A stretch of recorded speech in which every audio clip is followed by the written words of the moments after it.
자, 오늘은 풍랑이는 인생의 바다에서 주님은 이런 제목으로 함께 말씀 나누겠습니다. 오늘 본문에서는 풍랑이는 바다에 죽음의 두려움에 사로잡혀 있는 사람들을 보게 됩니다. 이 사건이 일어난 곳은요, 갈릴리 바다입니다. 근데 사실 보시다시피 호수지 않습니까? 근데 이제 바다라 이렇게 부르는 것은 그 규모가 크기도 하고 사실 이스라엘은 바다가 없습니다. 그래서 웬만한 호수를 바다라 이렇게 부른 거지요. 근데 이 갈릴리 호수가 좀 특이한 건 뭐냐면 바다에서 그 풍랑이 일어나는 것처럼 이 호수에서도 때때로 풍랑이 일어난다는 거예요.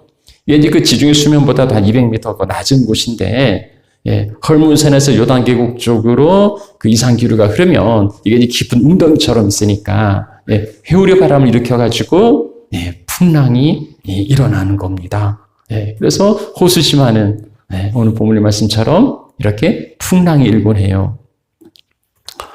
여기 갈릴리 바다는 마치 우리가 살아가는 그 인생과 같다 하겠습니다. 예수님께서 그 저물 때 제자들에게 자, 우리가 저편으로 건너가자 말씀하십니다. 여기에서 영원히 살아갈 인생은 아무도 없습니다. 모든 인생은 다 저편으로 건너가야 합니다. 요단강을 건너가야 해요. 앞서 찬양에서 말했듯이 우리는 항해자라 그렇게 비유할 수 있습니다. 어떤 이는 인생의 바다에서 이른 아침부터 저녁 늦게까지 수고의 그물질을 하기도 하고요. 또 어떤 이는 유유자적한 뱃놀이를 즐기기도 하고, 또 어떤 이는 목적지를 향하여서 항해하기도 합니다. 자, 그런데 그렇게 평온하던 바다에 갑자기 풍랑이 일어납니다.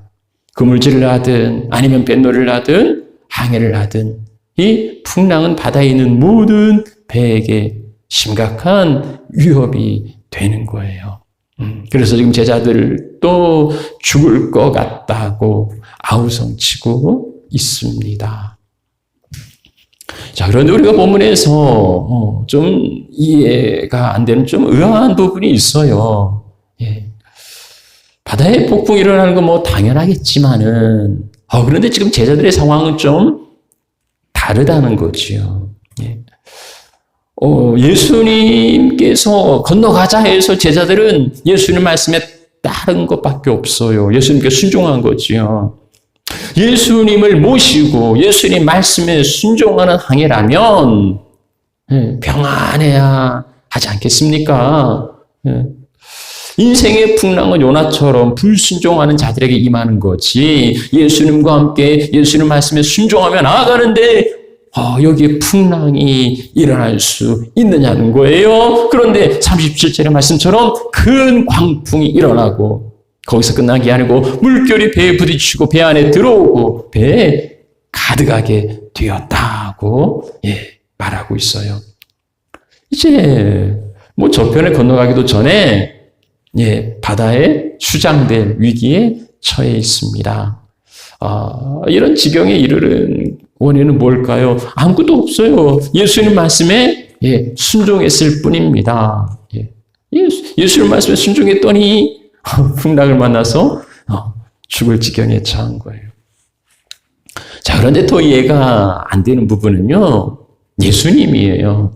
예수님은 주무시고 계셔요. 이 난리 풍랑 속에서 예수님은 고요히 주무시고 계십니다. 참 대단하신 분이지요. 그런 상황에 잠이 오겠습니까? 자다가도 깰 판인데 예수님은 뭐 대평하게 골아떨어져 주무시고 계십니다. 제자들은 지금 어떻게든 살아보려고 발버둥을 치고 있어요. 막 풍랑이 일어나니까 배가 뭐 올랐다가 막 꺼지고 물결이 막 배 안에 들어오고 이걸 막 퍼내고, 근데 퍼내도 오히려 물이 더 잠기는 거예요. 그래서 배 안에 물이 가득하게 되고 이제는 침몰할 수밖에 없는 그 절명의 순간에 이르는 겁니다. 이렇게 살아보려고 발버둥 치는 사람들이 있었는가 하면 예수님은 관심이 없어요. 마치 살기를 포기한 사람처럼 나 몰라라 하고 주무시고 계시는 겁니다. 있으나 마나 아니 차라리 없는 게 나은 그런 분이지요. 이런 사람 참 얄미워요. 다 같이 살아보려고 막 하는데 관심도 없이 그 잠에 빠져 있어요. 상황 파악도 못하고 제자들의 그 위기에는 관심도 없고 심지어는 자기 생명까지도 돌보지 않는 예수님의 이러한 모습에 제자들은 실망하지 않았을까? 아니요, 실망을 넘어서 좀 분노가 일어났을 거예요. 그래서 제자들이 주무시는 예수님을 이제 깨웁니다. 깨워요. 그리고 이렇게 말하죠. 선생님, 우리가 죽게 된 것을 돌보지 아니하시나이까. 여기는 상당한 좀 불평이나 원망의 좀 그런 감정이 들어있지요. 누구라도 그러지 않겠습니까? 살아버리고 발동치는데 도와주지는 못할 망정 한가하게 잠이나 자고 있으니 요나가 그러했지요. 배미창에 들어가서 잠들 때 막 깨웁니다. 제자들이 그 요나를 깨우듯이 예수님을 이렇게 깨우는 거예요. 우리 인생의 바다에도요, 때때로 풍랑이 일어나는 어려움을 만나기도 합니다. 가정이나 사업이나 직장이나 자녀들이나 잠 못 이루는 밤을 보내기도 하고 또 건강의 문제로 밤새 신음하기도 합니다. 도저히 헤어나올 수 없는, 그래서 침몰되어 죽을 것 같은 두려움에 빠질 때도 있습니다. 임마누엘, 주님 우리와 늘 함께 하시겠다고 말씀하셨는데 그러나 그 내가 힘들고 어려울 때 예수님은 주무시는지 무관심하고 아무런 도움이 안 되는 거예요. 참 야속하죠. 그래서 제자들처럼 우리도 따집니다. 우리가 죽게 된 것을 왜 돌아보지 않습니까? 너무한 거 아닙니까? 왜 나에게 관심을 갖지 않습니까? 그랬더니요. 예수님께서 깨어 응답하십니다. 한테 못 얻은 게 좀 아쉽지만, 정말 그 풍랑이 일어나기 전에 아니면 깨우기 전에 좀 알아서 했으면 좋았을 텐데, 아무튼지 이제 깨어나셨어요. 제자들이 예수님을 흔들어 깨우면서 왜 우리를 돌보지 않냐고 하긴 했지만, 예수님이라고 무슨 대책이 있었겠습니까? 바다에서 잔뼈가 굵은 자기들도 어찌할 수 없는 이 풍랑인데, 바다를 모르는 예수님이 뭔 방법이 있었을까요? 그런 생각이 들었긴 했겠지만, 그래도 어쨌든 잠들어 있는 예수님을 이제 깨웠단 말이죠. 자, 깨어나신 예수님께서는 사람에게 하듯이 바람을 꾸짖고 바다에게 지시합니다. 잠잠하라, 고요하라. 바람과 바다가 어떻게 사람의 말을 알아들을 수 있겠습니까? 잠꼬대 같은 소리 아닙니까?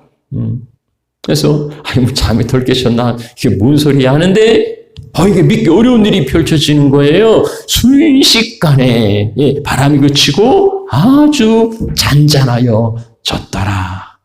여기 아주 잔잔해졌다. 큰 잔잔이 이루어졌다.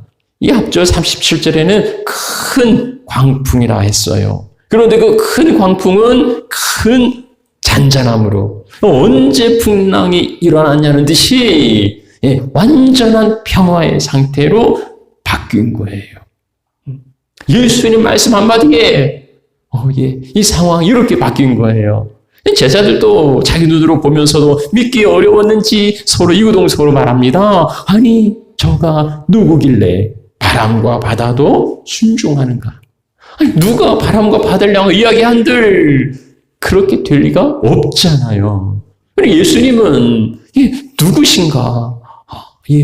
어느 인생도 그럴 수 있는 사람이 없는데 예수님은 그 인생이 아니었던 거죠. 이것을 통해서 보여주시는 건 뭡니까? 예수님은 자연 만물을 통치하시고 온 피조 세계를 다스리시는 왕이요 주인이라는 겁니다. 주님의 통치를 벗어나는 영역은 없어요. 주님의 다스림을 벗어날 수 있는 것은 없어요. 죽음마저도 힘을 잃고 죽음마저도 예수님 말씀 앞에 순종하는 것을 우리 나사로의 무덤에서 볼 수 있어요. 죽어서 장사 지낸 나사로의 무덤 앞에 예수님이 섰습니다. 그리고 큰 소리로 말씀합니다. 나사로야 나오라. 어떻게 됐을까요? 죽은 자가 수족을 배로 동인 채로 나옵니다.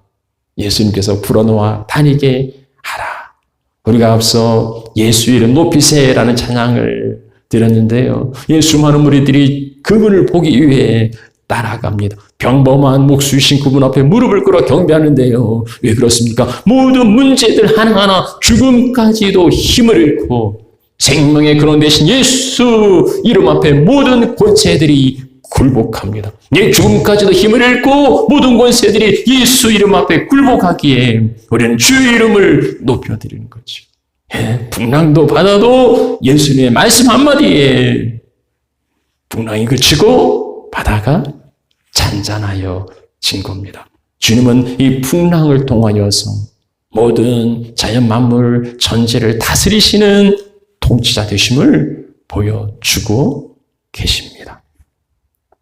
자, 예수님은요, 이 바람만 꾸짖은 게 아니고, 이제, 그, 제자들을, 꾸짖어 책망하십니다. 제 바람과 바다를 향해 잔잔하게 하신 후에, 이제 제자들에게 말씀합니다. 어찌하여 이렇게 무서워하느냐? 너희가 어찌 믿음이 없느냐? 아니, 그 바다에서 죽을 지경에 있는데 무서운 것이 뭐 당연한 거 아니겠습니까? 근데 예수님이 왜 이렇게 무서워하느냐고 오히려 물으시는 거예요. 아니, 무서운 게 당연한데 왜 무서워하냐고 물으시는 예수님의 질문은 다른 의도가 있는 거지요. 예수님께서는요, 너희가 어찌하여 이렇게 무서워하느냐? 그 무서워하는 이유는 믿음이 없기 때문이라고 그렇게 말씀해요. 그래서 너희가 어찌 믿음이 없느냐고 말합니다. 그 풍랑과 바람, 그 환경 때문에 무서운 게 아니라 믿음이 없기 때문에 무서워하는 거라는 거지요. 믿음이 있으면은 풍랑과 바람이 무섭지 않고 예수님처럼 평강을 누릴 수 있다는 거예요. 오늘 당연히 두려울 수밖에 없지라고 하지만은 그러나 그 환경 때문에 두려운 게 아니고 우리 안에 믿음이 없어서 두렵고 불안하다는 겁니다. 배에 가득히 바닷물이 채워져서 침몰해 가는데, 그건요, 배에 물결만 채워지는 게 아니었고, 제자들의 마음에도 불안과 두려움, 공포의 물결이 가득해서 제자들도 함께 침몰해 간 거예요. 제자들 뿐이겠습니까? 오늘 우리들도요, 인생의 배에 조그만 파도가 들어오고, 조그만 물결이 들어와도 마음의 평강과 균형을 잃어버리고, 죽게 된 것처럼 죽을 것 같은 그러한 아우성을 칩니다. 그때 주님은 잠들어 계신 듯 무관심하고 우리를 외면하는 것처럼 생각되기도 하죠. 그래서 서운하기도 하고요. 아니 주님이 나에 대해서 이렇게 무관심하신가 시험 들기도 합니다. 자, 그런데 주님은 우리에게 믿음을 요구하셔요. 당장 급한 불은 꺼주시지만은 그런데 우리에게 필요한 건 믿음이라는 거예요. 무슨 믿음입니까? 예수님께 대한 믿음이지요. 제자들이 말합니다. 그가 누구이길래 바람과 바다도 순종하는가? 그가 누구시길래? 그가 누굽니까? 예수님이 누굽니까? 우리의 고백은요, 주님은 그리스도시고 세상에 오시는 하나님의 아들이라는 고백이에요. 예수라는 이름의 뜻은 자기 백성을 그 죄에서 구원할 자. 예수님은 우리의 죽게 된 것을 버려두지 않으세요. 왜냐하면 우리를 구원하시기 위하여서 이 땅에 오셨기 때문이지요. 그래서 우리는 죽을 지경에 놓일지는 몰라도 죽지는 않아요. 왜냐하면 우리를 구원하시기 위하여서 주님께서 오셔서 우리와 함께 하시기 때문입니다. 죽게 된 우리를 구하려고 이 세상에 오신 주님, 그 구원자를 모시고서 지금 항해하고 있어요. 그 구원자가 그 배 안에 같이 계신단 말이죠. 배가 침몰하면 뭐 제자들만 죽고 예수님은 안 죽습니까? 아니에요. 제자들 죽으면 예수님도 같이 죽어요. 예. 예수님과 함께 있으면 내가 망하면 예수님도 망하는 거지요. 자기 이름을 위하여 의의 길로 인도하시는 주님은 자기 이름을 욕되게 하지 않으십니다. 그래서 이 믿음이 있으면 아무리 사나운 광풍이 우리를 위협해도요, 문제가 되지 않는 거예요. 예, 왜냐하면 이 광풍이 우리를 죽음으로 몰아갈 수 없기 때문에요. 결국은요, 환경의 문제가 아니고 우리 안에 믿음의 문제라는 겁니다. 하나님의 구원 사역은 역경과 환난과 풍랑 같은 그 환경에 의하여 좌초될 수 없다는 것을 확신한다면, 우리는 아무리 주변이 요동치고 풍랑이 일어나고 삼킬 듯 우리에게 달려든다 할지라도 예수님처럼 평안히 잠들 수 있다는 겁니다. 날 편안히 눕게 하시고 자게 하시는 분은 하나님이세요. 예수님은 그것을 보여준 거지요. 주님은 나를 떠나지 아니하시고 나와 함께 계신다는 사실, 그것만으로도 우리는 얼마나 큰 위로와 능력이 되는지 모릅니다. 예수님의 풍랑이는 바다에서 주무셨던 거, 주무실 수 있었던 거, 그것은 하늘 아버지에 대한 믿음이었어요. 죽을 지경에 빠질 수는 있어도, 삼킬 듯이 우리에게 달려드는 고난과 핍박이 달지라도 거기에서 죽음에 빠질 리는 없다는 겁니다. 하나님이 지켜주시기에, 하나님께서 그 생명사의 가운데 보호하시기에 어느 누구도 그를 해할 수 없습니다. 사랑하는 여러분, 주님께서 주무시는 것처럼 보이고 무관심으로 침묵하시는 것처럼 그렇게 여겨집니까? 주님 우리에게 참된 평안을 보여주시고 가르치시고 전해주시기를 원하십니다. 주님은 내가 겪는 그 파도 속에 함께 계셔요. 주님은 내가 맞는 그 풍랑 속에 함께 계십니다. 주님이 무능해서 그 풍랑이 불어오는 것을 방관하시는 게 아니에요. 그 풍랑 속에서 우리의 믿음을 연단하고 그리고 우리의 믿음을 견고하게 하시려고 주님은 그 풍랑을 초대하십니다.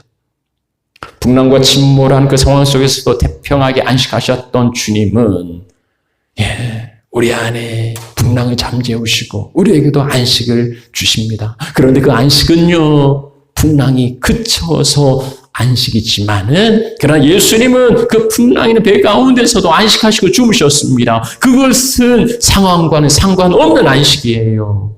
주님께서 그것을 보여주시려고 풍랑 있는 배에서도 주무셨던 거지요. 우리는 주님께서 우리에게 관심이 없다고 막 흔들어 깨우지만 주님 우리에게 말씀합니다. 어찌하여 믿음이 없느냐? 어찌하여 무서워하느냐? 주님이 내 상황을 몰라서 그렇게 물으시는 게 아니잖아요. 그럴 리 없어요. 상황을 넘어서는 그 믿음을 우리에게 요구하십니다. 풍랑을 잔잔하게 하든 풍랑을 일으키든 그건 뭐 하나님 하실 일이에요. 하나님의 주권과 계획 속에 있습니다. 하나님은 풍랑을 일으킬 수도 있고 풍랑을 잠잠하게 하실 수도 있습니다. 그러나 우리가 믿는 것은 그 풍랑을 다스리시는 하나님, 그리고 풍랑 가운데 우리를 지키시는 하나님, 그 하나님에 대한 믿음이 어떤 상황 가운데 있든지 흔들리지 아니하는 경과 평안을 우리 가운데에 내려줄 것입니다. 나는 믿네라는 그 찬양이 있는데요. 그 가사 가운데 이래요. 내가 겪는 시험이 어렵고 힘들어도 내 주님보다는 크지 않다. 내 앞에 바다가 갈라지지 않으면은 주님은 나로 바다 위를 걷게 하실 거라. 어떠하든지 바다를 가르시든지 아니면 그 바다 위를 걷게 하시든지 풍랑을 일으키시는 분, 풍랑을 잠재우시는 분, 어떠하든지 그 가운데 평강을 우리를 지켜주시는 분. 그래서 나는 믿어요. 주의 능력으로 내 삶 새롭게 될 것을. 그래서 주의 능력으로 담대히 나아가리라고 선포합니다. 어떤 상황과 형편에서든지 흔들리지 않고 변함없이 주님을 신뢰하고 평강을 누리는 것. 어떠한 상황 가운데서도 어떤 상황 가운데서도 흔들리지 않고 변함없이 주님을 신뢰하고 평안을 누리는 것이 우리의 믿음이에요. 우리에게 두려움을 주는 그 풍랑을 잠재우지 않으셔도요, 주님으로 인하여서 풍랑이 없어서 평안이 아니고 주님으로 인하여서 평안할 수 있는 거, 그게 믿음이지요. 그래서 우리는요, 주님, 내 삶에 일어나는 모든 풍랑을 잠재워 주시고, 그리고 그것을 꾸짖어서 편안하게 주십시오. 뭐 그렇게 기도하는 것도 필요하지만, 주님, 어떠한 환경 가운데서 풍랑이 일어난다 할지라도 거기에서도 안식할 수 있는 믿음, 어떠한 풍랑 가운데서도 평안을 누릴 수 있는 그 믿음을 간구해야 하겠습니다. 우리가 서두에 예수님 말씀에 순종했을 뿐인데 어떻게 풍랑을 만날 수 있는가? 뭐 우리가 그렇게 물어보는 건 사실 답을 몰라서는 아니지요. 그럴 수 있죠. 왜 아니겠습니까? 태풍은 우리에게 피해를 주지만 그러나 태풍에 어떤 유익이 있어요. 거센 바람으로 바닷물을 일으켜서 해수를 순환해서 바닷속에 산소를 공급하고 그래서 해조류와 어류를 더 풍성하게 하고 강한 비를 내려서 오염물질을 씻어내고 물 부족한 지역을 해갈케 하고 또 에너지를 순환시켜서 열의 균형을 유지하게 하고 이런 태풍에도 장점이 있습니다. 고난에 유익이 있어요. 풍랑에도 유익이 있어요. 우리가 고요한 바다로라는 그 찬송가를 드렸는데요. 큰 물결이 일어나서 나 쉬지 못하지만은 이 풍랑으로 인하여서 더 빨리 갑니다. 주신 풍랑으로 인하여서 더 빨리 갈 수 있어요. 근데 다만 이제 지금 너무 힘들고 고통스러워서 피하고 싶은 것 뿐이지요. 그런데 내가 힘들고 어려울 때 주님이 나와 함께 계세요. 그 훈련은 철저하게 주님의 계획하심 가운데 있고, 그리고 우리를 건너가자 해서 지금 항해하는 거 아닙니까? 사탄이 우리를 끌고 가서 시험하는 게 아닙니다. 주님의 선한 뜻이 있고 주님 손에 의하여서 그렇게 이루어지는 구원 계획의 일부였던 거예요. 그래서 우리는 연약하지만은 우리는 정말 부족하지만은 주님께서 우리 항해를 친히 이끌어 가시고 그 가운데서도 주님 우리 가운데에 평강을 더해 주시고 그리고 마침내 우리를 소원의 항구로 인도해 주십니다. 시편 107편의 말씀, 광풍이 일어나고 그래서 솟구쳤다가 떨어지고 그들의 영혼이 녹고 이리저리 취한 자처럼 비틀거리고 지각의 혼노성에 빠지지만은 여호와께 부르짖으면 주님께서 광풍을 고요하게 하시고 물결을 잔잔하게 하시고 마침내 그들이 바라는 항구로 인도하신다. 우리를 그 소원의 항구로 인도해 주실 줄 믿습니다. 말씀을 마치지요. 풍랑을 잠재우고 바다를 고요케 하시는 주님께서는 우리와 함께 계십니다. 우리 인생에 풍랑이 일어나고 그리고 지진이 일어나는 것처럼 흔들린다 해도 주님 우리와 함께 계세요. 그러나 그 주님은 그 풍랑과 파도의 소용돌이 속에서도 잠들어 고요하게 안식하시면서 전지 만물의 통치자 되시는 하나님에 대한 온전한 신뢰를 보여주고 있습니다. 우리가 어찌하여 우리를 돌보지 않느냐고 그렇게 아우성칠 때 오히려 주님 우리에게 물으세요. 어찌하여 이렇게 무서워하느냐? 너희가 어찌 믿음이 없느냐? 오늘 우리는 무엇 때문에 무서워합니까? 주님이 안 계셔서입니까? 아니면 주님의 무능해서입니까? 너희가 어찌 믿음이 없느냐? 오늘 우리가 가진 믿음은 뭘까요? 내가 정한 시간에 나의 방법대로 주님께서 나를 구원해 주셔야 한다는 그러한 믿음입니까? 아니면 내가 주님과 함께하면 모든 고난도 모든 역경도 모든 환난도 다 면제되어야 한다는 그러한 기대입니까? 아니에요. 오늘 우리는 무엇 때문에 무서워하는지 그리고 우리가 가진 믿음은 무엇인지 살펴볼 수 있으면 좋겠습니다. 주님은요, 지극히 작고 초라한 내 인생의 배에 오르셨고, 그리고 나를 구원의 항구까지 무사히 이끌어 가실 겁니다. 그때까지 주님은 그 배에서 내리지 않으실 거예요. 주님, 내가 당하는 모든 고난의 현장에 함께 계시고 모든 역경에도 동참하십니다. 그리고 그 고난도 역경도 이겨낼 수 있는 믿음의 힘과 능력을 공급하여 주십니다. 그 주님과 함께 행복한 항해 여정이 되시기를 축복합니다. 우리 함께 찬양 드리죠.